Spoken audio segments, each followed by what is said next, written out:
세 바퀴가 돌아갔어요. 한 바퀴 남았어요. 그죠? 일상이동금 일상관리가 제일 중요하고요. 점검, 그다음에 보습제 선정 요령이라든가 수리 이런 부분 설명드렸고, 마지막 긴급 조치사항 네 바퀴 중에 한 바퀴만 하면 이제 끝납니다.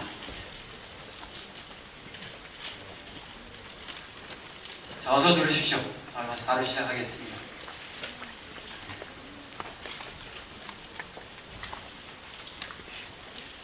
중대사고, 중대고장 정의서부터 에스카르타까지 있는데, 에스카르타 이 부분은 생략할 거예요. 연구에 에스카르타 관리하시는 분이 많지 않기 때문에 그리고 일찍 끝내드리려고 해요.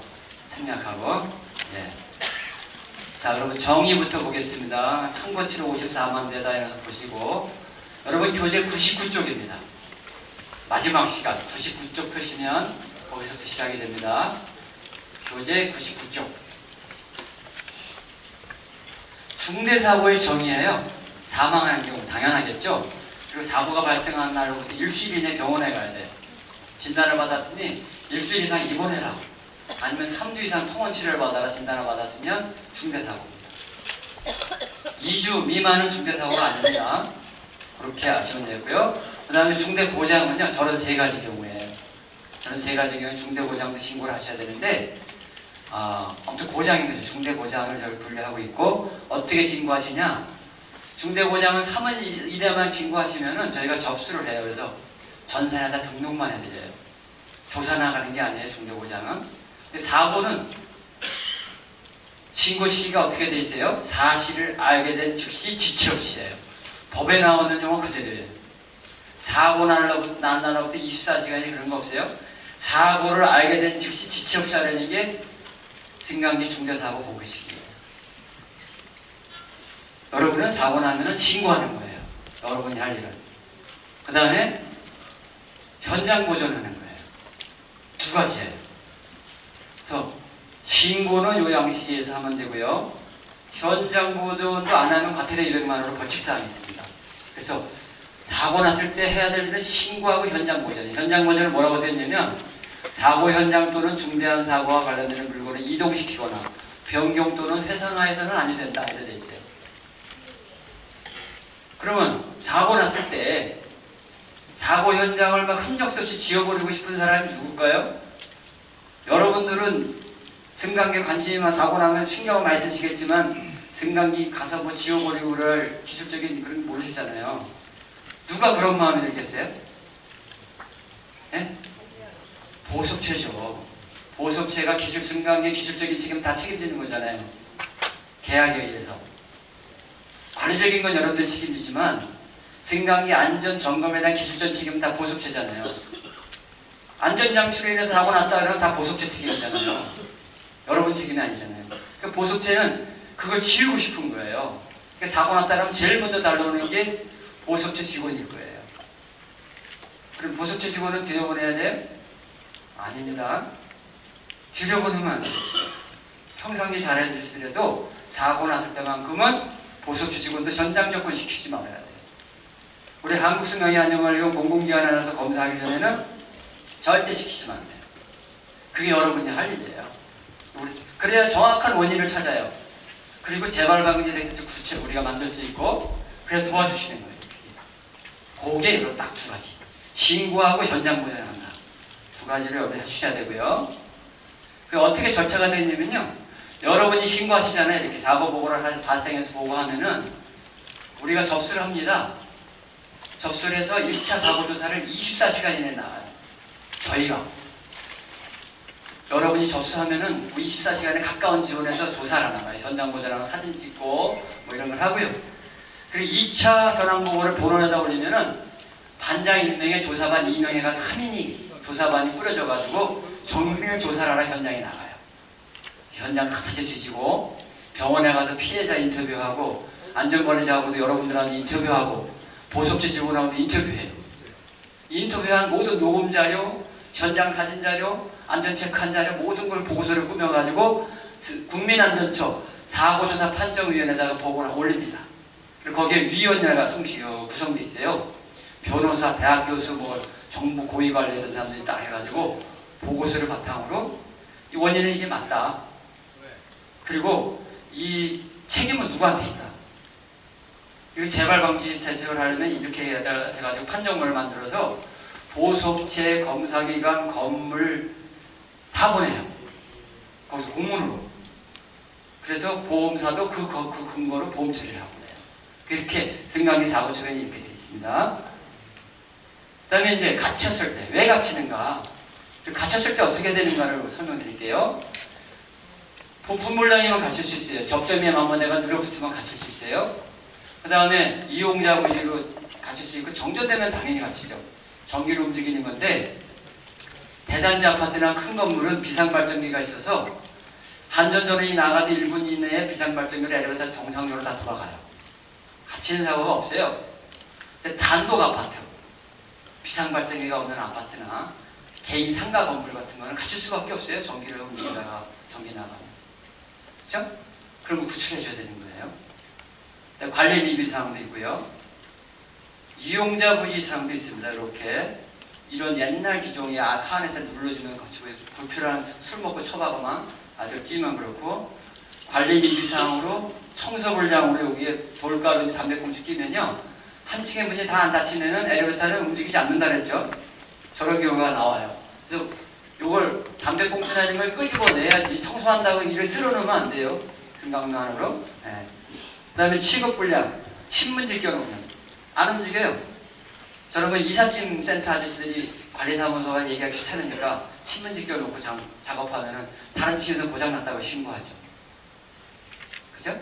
그런 경우. 그 다음에 여기 선이 이렇게 빠졌다가요. 이러면 이제 갇힘 사고 원인이 된 겁니다. 자, 갇혔어요. 여러분이 갇혔다고 가정하고, 갇혔을 때 항명 요령입니다.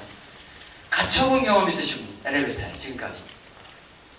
갇혀보았던 경험, 엘리베이터. 한 분 계시네요. 또. 안 갇혔어요? 행운하시네요. 우리나라에서 1년에 몇 명이 갇힐까요? 우리나라의 승강기에서. 그냥 겐도로 대충 몇 명 갇힐 것 같아요? 1000명, 10,000명, 10만 명. 예? 1000명, 10,000명, 10만 명. 쉽잖아요. 1, 2, 3만 몇 번이요? 119 구조대에서 구출해주는 인원만 10,000명이에요. 최근 3년간 평균이 119에서 구출해주는 인원, 보습체가 구출해주는 인원이 또 10,000명 될 거예요. 더 많을 거예요. 보습체가. 그래서 제가 보기에는 1년에 2만 명이 갇힌다. 매년. 그럼 여러분 관리하는 승강기에서는 안 갇힐 것 같아? 2만 명이 갇히는데 갇힐 수 있다니까요. 정전 나면 무조건 갇히는 거고요. 그 외에도 고장으로 갇힐 수 있는 거예요. 자, 갇혔을 경우에 당황하지 않고 그 다음에 버튼 누르고 구조를 요청한다. 이걸 눌렀는데 받는 사람이 없어요? 그러면 안 되기 때문에 점검하라고 아까 말씀드렸죠. 여러분들이 점검해주는 이유가 그거예요. 핸드폰 없는 사람은 이것뿐이 없어요. 요청하는 길이. 안 되면 방법이 없는 거예요. 그 다음에 침착하게 기다리는 거예요. 그러면 지시에 탈출이 가능해서 안전하게 나올 수 있어요. 갇힌 사고는 아무것도 아니에요. 다치는 거 하나도 없어요. 그러면 1, 2, 3, 4번 중에 우리나라 사람들이 못하는 게 몇 번이에요? 우리나라 성격상, 우리나라 국민 성격상 1, 2, 3, 4번 중에 3번이죠? 그래요. 3번을 못하고 저걸 굳이 그냥 열고 나오고 탈출하려고 기회를 쓰는 사람들이 있어요. 승강장도어는 절대로 안 열리지만 카도어는 열리게 돼 있어요. 장정의 힘으로는 열면 열립니다. 어린아이는 안 열리게 돼 있어요. 30kg F의 힘으로 열면 열리겠어요. 구조를 위해서 그렇게 만들어놨어요. 그러니까 같은 사람이 아까 같이 내가 떨어져 죽는 거 아니야? 질식해서 죽는 거 아니야? 그래가지고 난 탈출해야 돼. 내가 살아야 돼. 그래가지고 열고 나오려고 그러는 거예요. 3층과 4층 사이에 중간에 섰는데 겨우 문 열고 떨어졌어요. 떨어졌는데 엉덩이가 보니까 뒤로 빠져가서 승강로 떨어져 죽은 거예요. 그런 사람이 태반이 많아요. 절대 안전하게 살 수가 없어요. 그 다음에 탈출하고 문 열고 나오려고 하는데 전기가 들어와서 엘리베이터가 움직여버렸어요. 중간에 찡기죠? 위험한 거예요. 절대 탈출하면 안 되는 거예요. 그래서 안에 있으라 그래야 돼요. 자, 그런 걸 이해하셨고, 왜 탈출하려고 그러냐니까 질식할 염려. 아니면 내가 떨어져 죽는 거 아니냐 그렇대요. 질식할 염려가 없는 이유를 설명드릴게요. 여기 손잡이가 여기 카벽이 있잖아요. 요 하단에 카바닥하고 요 카벽 사이에는 걸레바지라는 키크 플레이트가 있어요. 걸레바지가 이렇게 돼 있어요. 1cm 정도, 10cm 정도. 그 위에 카벽을 조립한 거거든요. 또 그 걸레바지하고 카벽 하단 사이에는 1 내지 2mm 틈새가 다 벌어져 있어요. 공기가 유입되도록 모든 엘리베이터에 그렇게 설계가 돼 있어요. 그래서 공기가 이 하단에 들어오고 천장으로 환기팬이 끌어들이잖아요, 바람을. 그래서 대기하게 돼 있어요. 여름에도 절대 질식할 염려 없습니다. 그 다음에 안전장치가 있기 때문에 절대 추락하도 안전하죠. 비상용량이고 그래도 안 되면 완충기까지 있잖아요. 아까 2교시에 배우셨잖아요. 칸 앉는 게 가장 안전한 거예요. 두 가지 측면을 놓고 여러분 이제 관리자로서 답변을 합니다. 이번에는 관리자 응대 요령입니다. 엘리베이터 전화를 여러분 받는 입장이잖아요. 같은 사람이 전화를 했어요. 여러분 받으면서 여러분이 말하는 내용이에요. 추락할 염려 없다. 질식할 염려도 없다. 그러니까 문을 열거나 탈출을 시도하지 마세요. 몇 명 갇혀 있습니까? 응급 환자는 없어요? 전화 받으면서 여러분이 물는 거예요. 그리고 보석치에다가 끊고 연락하는 거예요. 빨리 출동해라. 사람 갇혔다. 이게 여러분이 할 일입니다. 갇혔을 경우에, 같은 사람이 인터폰 받았을 경우에. 그리고 119 구조대는 가능하면 하지 마시고 응급 환자가 있는 경우만 하시고 유지관련 처리를 하셔야 돼요. 그래야 사람도 구출하고 왜 갇혔는지 원인까지 찾아서 근본 원인 제거해주고 가는 사람은 저 사람들 뿐입니다. 그래서 119에서 하는 게 아니라 보석체다 신고하셔서 구출해줘야 돼요. 두 번째는 그런 다음에 여러분은 현장으로 가셔야죠. 뭘 들고? 키를 들고 엘리베이터가 갇힌 데로 가야 돼요. 4층 5층 표시 고치되어 있으면 걸어 올라가셔가지고 두드려서 갇힌 거 맞아요? 뭐 얘기할 거 아니에요? 육성으로? 근데 신고했다. 20분 만에 올 거니까 조금만 기다려라. 내가 지금 바깥에 대기하니까 뭔 일 있으면 얘기하라. 대기하셔야 돼요. 그게 안전관리자가 하는 일이에요. 키 들고. 근데 누가 승질 급한 사람이 칸에 갇힌 사람이 핸드폰을 119도 신고해서 난 안 했는데 119도 오잖아요. 보석체보다 먼저 오잖아요. 그러면 여러분 들고 있던 키를 119 구조대원한테 주면 구조대원이 키를 가지고 안전하게 간단 말이에요. 키가 있으니까. 그죠? 그 역할이 여러분이 하는 역할이에요. 여러분이 직접 시도하는 건 아닙니다. 직접 시도는 하지 말아야 돼요. 전문가는 이 세 사람뿐이에요. 그죠? 전문가한테 맡기는 거예요. 화재 났을 때는 어떡하냐? 여러분 건물에 이제 갇힘 사고에 대한 이제 설명 다 드렸어요. 저게 끝이고 화재 났을 때는 비상계단을 이용하려는데 왜 엘리베이터 타면 안 돼요? 30층 아파트 사는데 불이 났어요. 29층에서 30층 사는 주민이 30층은 무릎도 아픈데 비상계단 걸어 내려면 까마득하잖아요. 엘리베이터 타고 싶어요? 안 타고 싶어요? 내가 타고 내려갈 때까지 괜찮지 않을까 하고 타고 싶은 마음이 있겠어요? 없겠어요? 있겠죠. 30층을 어떻게 근데 노인은 무릎 아프신 분들이 걸어 내려가요? 마음이 없겠어요? 안 되는 이유가 화재가 나면 엘리베이터 승강장은 굴뚝 역할을 해요. 모든 연기를 다 빨아들여요. 그렇기 때문에 엘리베이터로 인해서 다치는 게 아니라 질식해서 숨지는 거예요. 그때는 화재 시에는 타시면 안 돼요. 그리고 화염까지 들어온다 그러면은 전선으로 엘리베이터가 움직이는데 케이블로 근데 케이블이 녹아버리면 그냥 갇히는 거예요. 화재 시에. 그러면 아무도 못 계시잖아요. 엘리베이터 절대 타시면 안 되고 여러분이 할 일은 이 세 번째 주제예요. 피난층으로 불러들여 문을 닫고 운행 경기시킨다. 이게 여러분이 할 일이에요. 안전관리자가 할 일은 화재 시. 보통 지하실이나 1층이 관리사무소가 있잖아요. 화재 났다 그러면 빨리 가서 엘리베이터 불러야 돼요. 호출 버튼 눌러서 1층에 내려왔다. 그럼 문 못 닫히게 하고 수동조작반 키 갖고 있어야 된다고 말씀드렸죠. 그 아주 수동조작반 키를 여는 거예요. 열면 그 안에 엘리베이터 전원을 끄는 스위치가 있어요. 팬을 껐다 켰다 하는 스위치도 있고 꺼놓으면 엘리베이터가 움직이지 않는 거예요. 그때부터. 그것을 해놓고 여러분들 피난하셔야 돼요. 그게 안전관리자가 할 일이에요. 세 번째 줄, 요게 여러분이 할 일이다. 지진시도 마찬가지예요. 엘리베이터 타면 안 됩니다. 똑같고요. 자, 사고 사례 몇 개 볼게요. 요거는 술 먹고 승강 충격가해가 추락하는 사고하고요. 비상치료 승강장문을 개방하는 사고한 사례를 설명을 드릴게요. 통계, 아까 교재에는 옛날 통계인데 이 최신 통계 있죠? 3건, 4건, 3건, 2건, 1건 비상키로 가는 사고는 지금도 계속되고 있다. 관리를 잘 하시라는 부탁을 다시 한번 드리고요.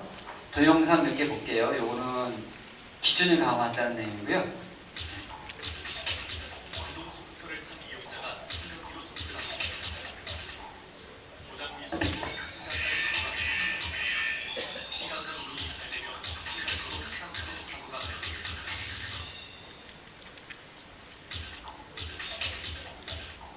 음주 상태의 이용자가 승강기로 다가옵니다. 승강장 문에 발길질을 하더니 어깨로 강한 충격을 줍니다.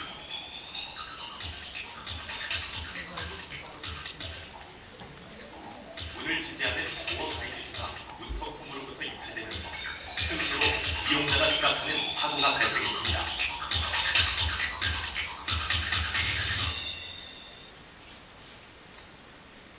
소형 승용차가 차량용 승강기 문을 뚫고 돌진해서 바닥으로 추락했습니다. 비슷한 사고가 자주 발생합니다. 차희선 기자가 취재했습니다. 소형 승용차 한 대가 차량용 승강기로 돌진합니다. 승강기 문을 부수고 들어간 차는 3m 통로 아래로 곤두박질 칩니다. 출동한 119 구조대원들이 통로 바닥에 뒤집혀 있는 차에서 운전자 37살 김모 씨 등 2명을 구해냅니다. 사고는 어제 오후 5시쯤 서울 송내동의 한 교회 주차장에서 일어났습니다. 김 씨가 승강기 앞에서 브레이크를 밟는다는 게 실수로 가속 페달을 밟았다고 경찰은 밝혔습니다. 사고가 난 차량용 승강기입니다. 승용차가 밀고 들어가면서 문 아랫부분이 이렇게 떨어져 나갔습니다. 지난 5월 방배동의 한 지하 주차장에서도 SUV 차량이 승강기 문을 밀고 들어가 추락하는 사고가 있었습니다. 자동차용 엘리베이터의 경우 문 양쪽에 그 지지하는 지지대가 있는데 외부에서 강한 충격을 가할 경우 그 지지대가 이탈되면서 문도 같이 이탈되면서 차량이 추락할 수 있기 때문에 주의가 필요합니다. 현행 승강기 시설 안전관리법상 차량용 승강기 문에 대한 강도 규정은 따로 없습니다. 사고의 경우는 이제 소박하지만 문을 튼튼하게 만든다. 자동차가 들이받으면 이거는 세계 어느 승강기도 넘어질 수가 없다. 전국에 차량용 승강기가 설치된 주차장은 1,100여 곳. 비슷한 사고가 빈발하고 있는 만큼 운전자들이 각별히 주의해야 한다고 전문가들은 말합니다. SBS 최희선입니다. 예, 마지막으로 승강장문 안전사고 개방 사례를 좀 보여드리고 키를 따다가 사고 난 사례거든요. 제가 여러 번 강조해드렸던 그 부분입니다.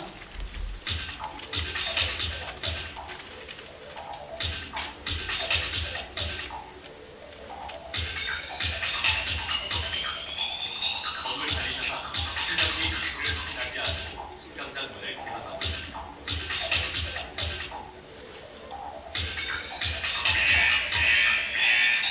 승강장 내부 전기 기술로 승강문을 삼던 중 몸의 중심을 잃고 승강으로 추락하는 사고가 발생하였습니다. 자, 에스카레이터는 이렇게 그런 게 나와 있는데요. 잠깐만 보시고 넘어가도록 하겠습니다. 비상 정지 스위치 위치 얘기고요. 어떨 때 버튼을 누를 때는 반드시 호출하고 누른다 이렇게 외치고 눌러야 피해가 없다는 내용이 되겠습니다. 자, 그런 내용으로 해서 제가 4바퀴 중에 마지막 바퀴까지 해서 일찍 끝내드렸다고 약속했기 때문에 제가 일찍 끝냅니다. 네. 어떻게 도움이 좀 되셨습니까? 네. 여러분 돌아가셔서 승강기 안전관리하면서 그래 내 교육받기 잘했네 이런 생각을 가지고 가신다면 그런 걸 보람으로 하겠습니다. 경청해 주셔서 고맙습니다.